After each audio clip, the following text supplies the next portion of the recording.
السلام علیکم، میں ہوں ناصر خان اور میرے ساتھ موجود ہے صلاح الدین یوٹیوب بھائی۔ السلام علیکم صلاح الدین بھائی۔ وعلیکم السلام ناصر بھائی، کیا حال ہے؟ خیر ہے، شکر ہے، آپ کیسے ہیں بھائی؟ میں بھی ٹھیک ہوں، اللہ کا شکر۔ اچھا صلاح الدین بھائی، آپ سے کچھ سوالات کرنا۔ جی جی۔ ایک فیسیلیٹر اور روایتی استاد میں کیا فرق ہے؟ جی، تو ایک فیسیلیٹیٹر اور استاد میں کیا فرق ہے؟ اچھا دیکھیں، سب سے پہلے استاد اور فیسیلیٹیٹر میں اگر ہم چھوٹا سا فرق ڈھونڈیں تو وہ یہ ہوتا ہے کہ استاد جو ہوتا ہے وہ ہمیں آ کے پڑھاتا ہے، اور کیونکہ اسے سب کچھ آتا ہے، اور جو بھی ہمارے کورسز وغیرہ ہوتے ہیں یا جو بھی ہمارے سبجیکٹ ہوتے ہیں، جس سبجیکٹ کا وہ استاد ہوتا ہے تو وہ آ کے وہ سبجیکٹ ہمیں پڑھا دیتا ہے اور چلے جاتا ہے۔ لیکن فیسیلیٹیٹر جو ہوتا ہے وہ سیکھ بھی رہا ہوتا ہے اور بچوں کو فیسیلیٹیٹ کر رہا ہوتا ہے، یعنی کہ جہاں انہیں پرابلم آ رہی ہوتی ہے، بچے کر کام خود سے رہے ہوتے ہیں، لیکن جہاں انہیں مشکل آ رہی ہوتی ہے وہاں وہ جو فیسیلیٹیٹر ہوتا ہے وہ ان کی ہیلپ کرتا ہے۔ تو یہ فرق ہے فیسیلیٹیٹر اور استاد کے اندر، کہ استاد جو ہے وہ بچوں کو پڑھاتا ہے، مگر جو فیسیلیٹیٹر ہوتے ہیں وہ خود بھی پڑھتے ہیں، اور جہاں اسٹوڈنٹس کو پرابلم آتی ہے، جہاں ان کو مسئلہ ہوتا ہے، وہاں پھر وہ ہیلپ آؤٹ کرتا ہے فیسیلیٹیٹر ان کی، ادروائز بچے خود ہی کام کر رہے ہوتے ہیں۔ اچھا صلاح الدین بھائی، آپ طلبا کو سیکھنے کے عمل میں انگیج کیسے کرتے ہیں؟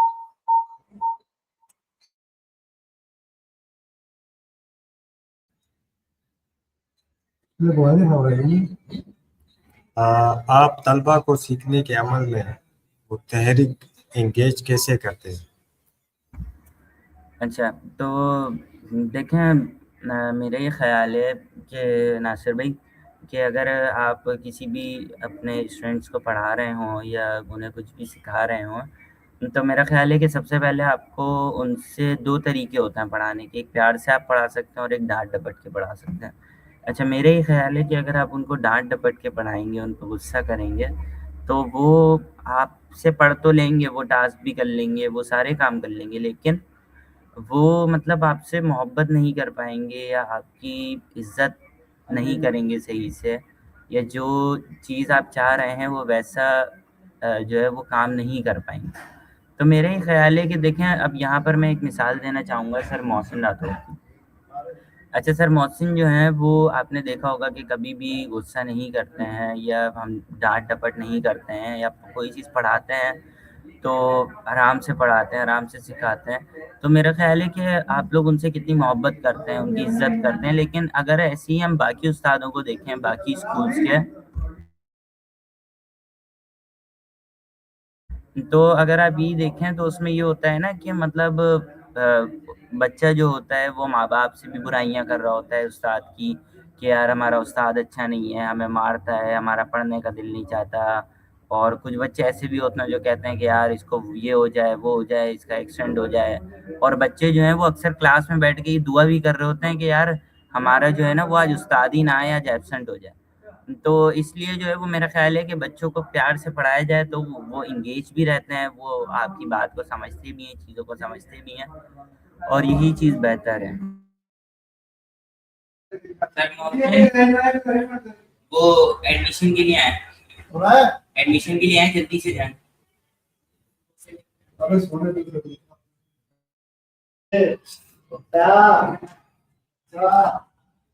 اچھا صلاح الدین بھائی،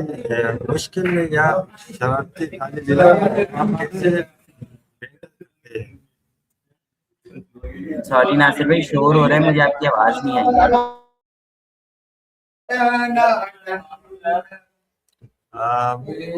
مشکل یا شرارتی طالب علم آپ کیسے ہینڈل کرتے ہیں؟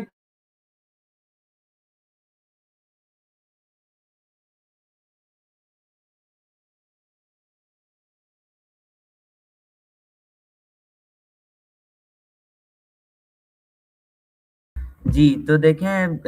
جیسے کہ آپ نے سوال کرا کہ شرارتی طالب علم کو کیسے جو ہے وہ آپ ہینڈل کرتے ہیں،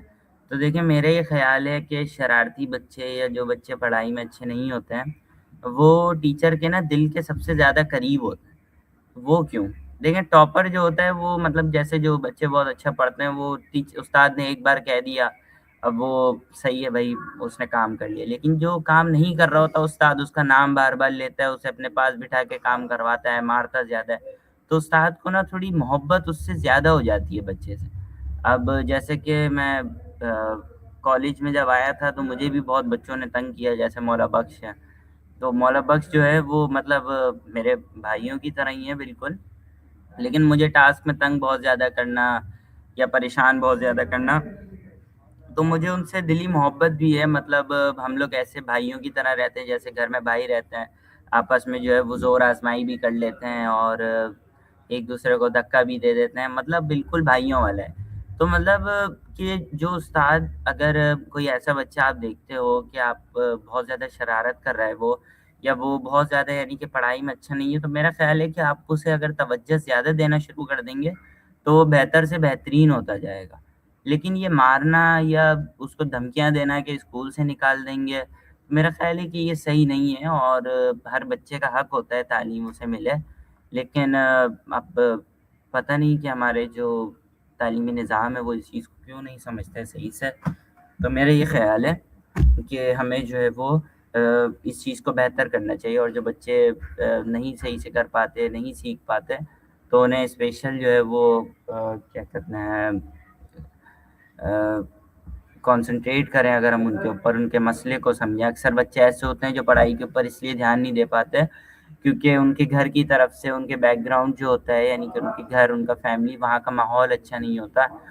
تو بہت سارے ایسے بھی اسکولس ہیں جہاں پہ یہ ساری چیزیں دیکھی جاتی ہیں، اس کے بعد بچے کے اوپر کام کیا جاتا ہے، لیکن یہ ہے کہ بہت سارے ابھی بھی ایسے اسکولس ہیں جو اس چیز کے اوپر کام نہیں کرتے، بس بچے کو مارنا پیٹنا ہی کرتے ہیں۔ اچھا صلاح الدین بھائی، آپ کے خیال میں جدید تعلیم میں فیسیلیٹر کا کردار کیوں اہم ہے؟ جی دیکھیں جدید تعلیم کے اندر فیسیلیٹیٹر کا جو ہے وہ مطلب ہونا کیوں لازمی ہے یا کیوں ضروری ہے، کیونکہ دیکھیں جب آپ کسی چیز کے ساتھ کھیل رہے ہوتے ہیں نا، کیونکہ دیکھیں جب یہاں پر آپ آتے ہو، جیسے کہ آپ بھی جب یہاں پر آئے تھے، تو یہاں پر اگر ہم آپ کے سامنے ایک استاد بٹھا دیتے جو آپ کی ڈیلی کلاسز لے رہا ہوتا، یا ڈیلی آپ لوگوں کو جو ہے وہ آ کے کلاس لیتا، جو ٹاسک آپ کو ملتا آپ وہ پورا کرتے اور بس، تو اس سے کیا ہوتا ہے کہ آپ ایک روٹین پر، ایک ٹریک پر آ جاتے ہیں کہ انٹرویو کرنا ہے، اور اتنی سی چیز میں محدود ہو جاتے ہیں کہ انٹرویو کے لیے بس اسٹریم یارڈ کھولنا ہے، انٹرویو کا لنک بنانا ہے، شیئر کرنا ہے، انٹرویو کرنا ہے، بس کینوا پوسٹ کے لیے کینوا کھولنا ہے، ٹیکسٹ ایڈ کرنا ہے، پکچر لگانی ہے، بس۔ لیکن جب آپ نے خود اس چیز کو ایکسپلور کیا تو آپ نے اس کے 10 آپشن دیکھے کہ اچھا بھائی یہاں پر کمنٹس کا بھی آپشن ہے، ریکارڈنگ کا بھی آپشن ہے، ڈیزائنس کا بھی آپشن ہے، اور یہاں پر جو ہے وہ ہم اسٹریم یارڈ کے اندر بہت سارے لوگوں کو بھی ایڈ کر سکتے ہیں۔ لیکن جب آپ نے کسی استاد سے سیکھا تو آپ نے جو ہے وہ یہ سب نہیں سیکھا، آپ نے صرف انٹرویو کرنا سیکھا۔ لیکن جب آپ خود سے کر رہے ہیں، فیسیلیٹیٹر آپ کو بس فیسیلیٹیٹ کر رہا ہے کہ اگر کوئی ایرر آ رہا ہے تو وہ سالو کر رہا ہے، یا اگر کوئی مسئلہ آ رہا ہے تو وہ سالو کر رہا ہے، تو آپ اس سے خود سیکھ رہے ہو اور آپ کی لرننگ زیادہ اچھے طریقے سے ہوئی۔ تو میرا یہ خیال ہے کہ جدید تعلیم جیسے جیسے آ رہی ہے تو اسی لیے ہمیں یہ چیز بھی چینج کرنی چاہیے، اور ہمارے اسکول میں فیسیلیٹیٹرس اس لیے تھے کیونکہ اسٹارٹنگ تھی ہماری، اور یہاں پر جو ہے وہ مطلب پہلے سے ایسا کوئی نظام نہیں تھا، یا پہلے سے فیسیلیٹیٹر نے ایسی پڑھائی نہیں کری تھی، تو سرحان کا مقصد یہ تھا کہ جو فیسیلیٹیٹر آ رہے ہیں وہ بھی سیکھیں بچوں کے ساتھ، اور بچے بھی سیکھیں فیسیلیٹیٹرس کے ساتھ، تو اسی لیے ان کا نام ٹیچر سے ہٹا کے اسکول میں فیسیلیٹیٹرس رکھا گیا۔ اچھا صلاح الدین بھائی، مختلف کیمپز میں کام کرنے سے آپ نے کیا سیکھا؟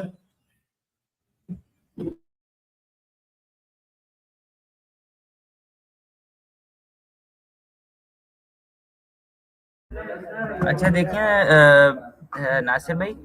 جب آپ مختلف جگہوں پر کام کرتے ہیں نا تو آپ کا ایکسپیرینس زیادہ بڑھتا ہے، اور میرا خیال ہے کہ آپ لوگوں کو زیادہ اچھے طریقے سے جانتے ہیں جب آپ ان کے ساتھ کام کرتے ہیں۔ اور یہ بات بھی کہی جاتی ہے کہ اگر آپ کو کسی کے بارے میں جاننا ہو تو آپ اس کے ساتھ سفر کر کے دیکھیں کہ وہ انسان سفر میں کیسے ہے، کیونکہ سفر میں انسان بہت سی اونچ نیچ دیکھتا ہے، جیسے کہ سفر میں اکثر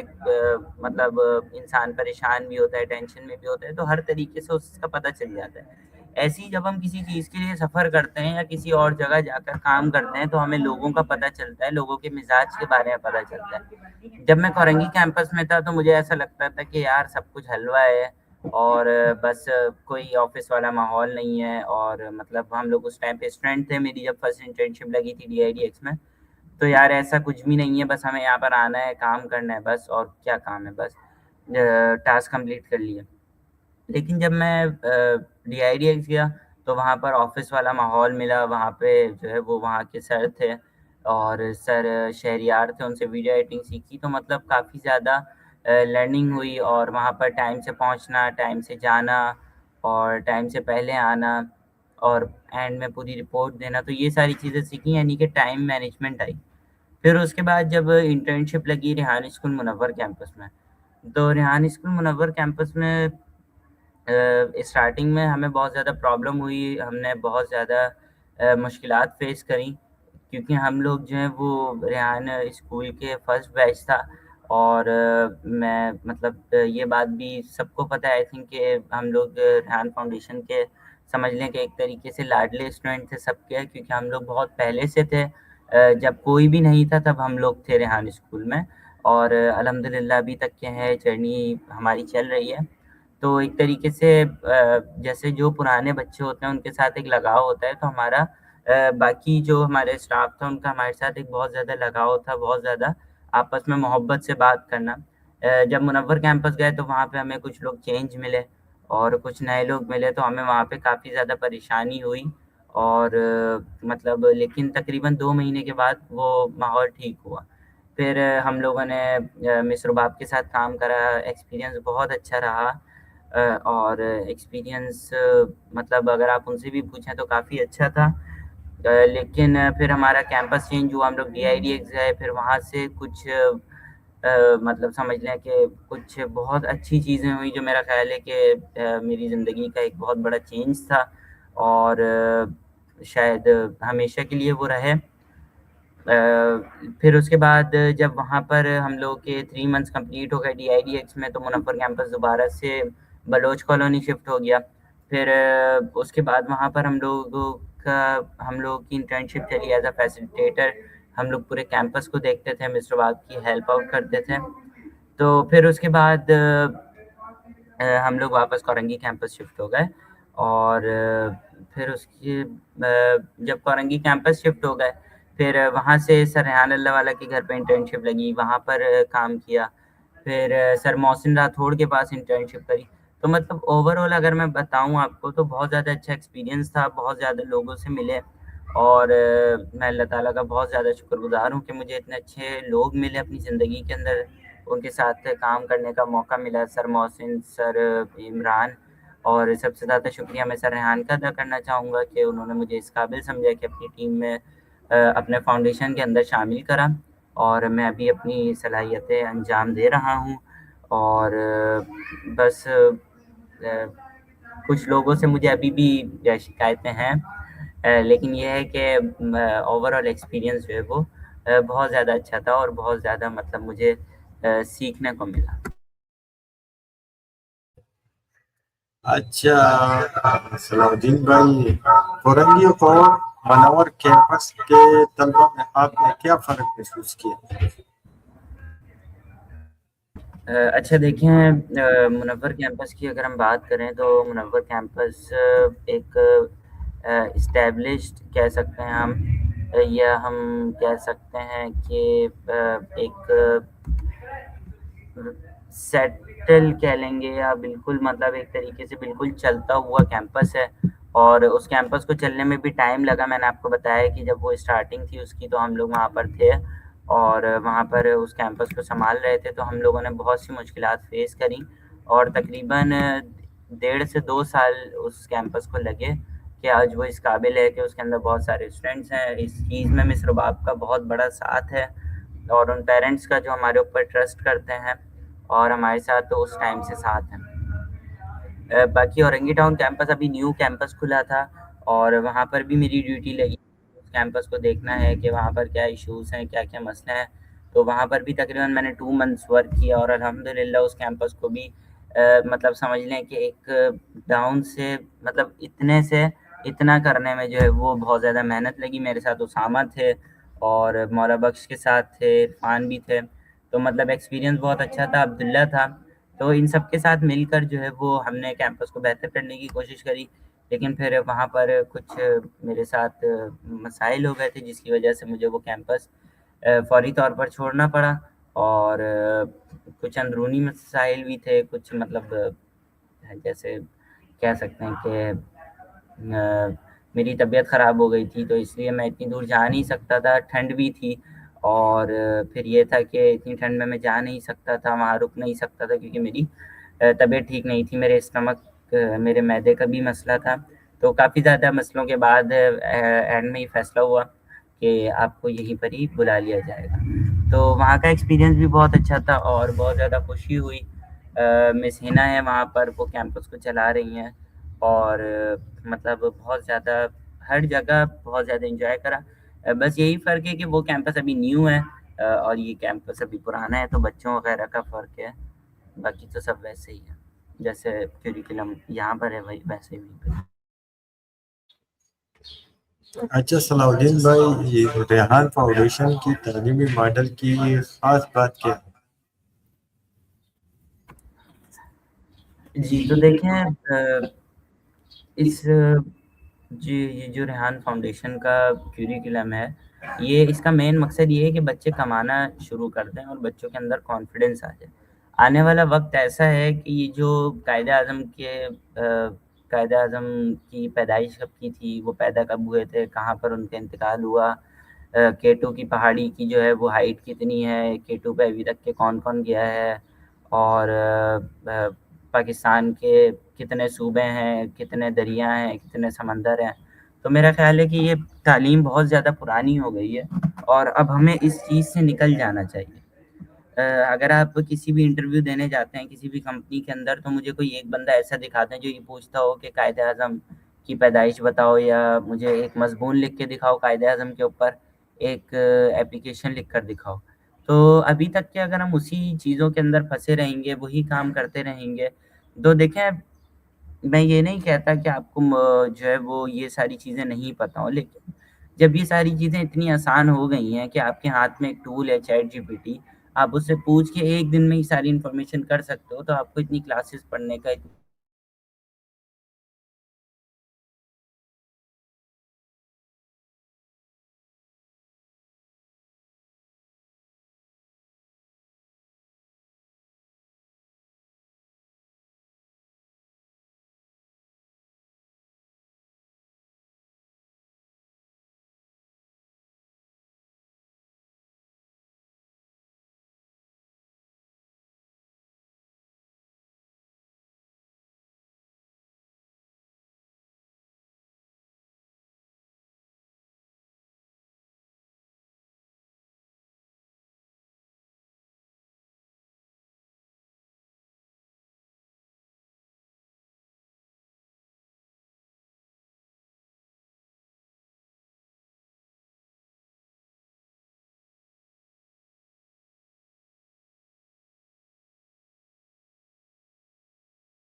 تھینک یو صلاح الدین بھائی، آپ کی بڑی بڑی مہربانی کہ آپ نے مجھے جوائن کیا. ہاں لانے ہی ایڈ کر